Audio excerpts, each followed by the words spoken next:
Okay, I'm here with my sister Phoebe. We're at her office right now, and we're just going to be doing a quick interview about her experience living on an island in the Pacific.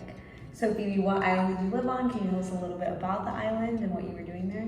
Yeah, so I lived in Palau last year for about 5-6 months during the pandemic, and the island itself is an island nation, so it's made up of about 300-500, somewhere between that many islands, but only 8 of them are inhabited.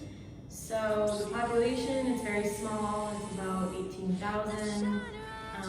People that mostly live there, of course, native Palauans, Americans, some Taiwanese, Chinese, Japanese, Korean.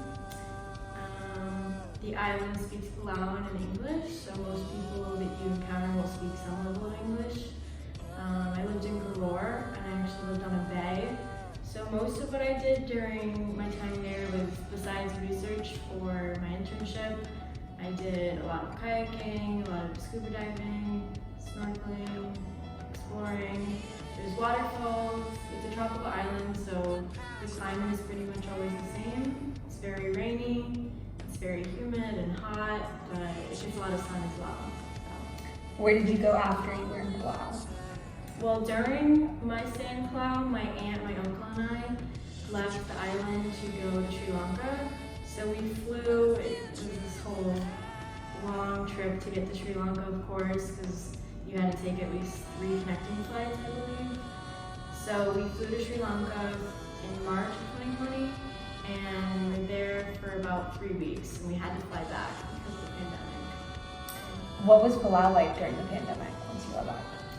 Palau was pretty surreal because my friends and my family back in the States, of course, were starting to go through the motions of being in a pandemic and having to grapple with like their lives changing overnight basically. But in Palau, we didn't have any COVID cases recorded, so the island shut down to every single visitor outside. We cut off all flights from, we have 4 direct flight routes from Palau, so we cut off all of them. We were just completely shut down, so it was no tourists whatsoever. The tourists that were there ended up having to get repatriated from their governments. There were some that started in waves to go out within the first few weeks of us being shut down, and then it was completely like tourist-less. Locals. When did you leave Palau? And then what was it like once you got back to the States?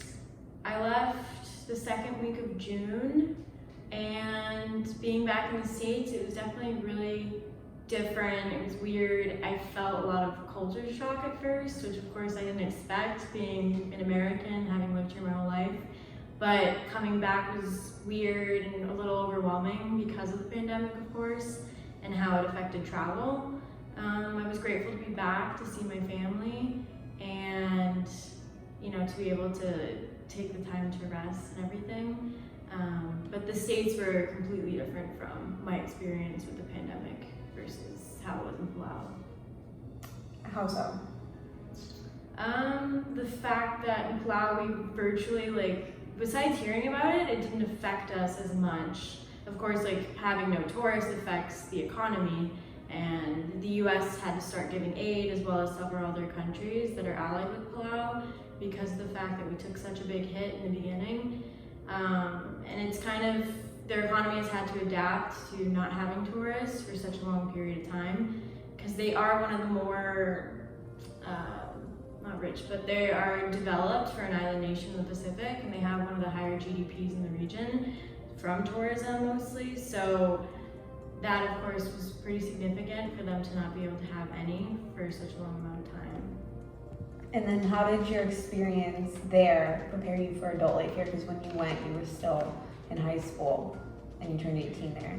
That's a good question. So, of course, I went when I was 17. I had just graduated high school. I didn't really know what to expect. Of course, I had this idealized version of Palau in my head, and it lived up to and beyond what I thought it would be and what it did for me in terms of my perspective and what I want in life. So it definitely gave me the vision that I needed and the insight that what I have there is definitely the lifestyle that I want to create for myself in the future.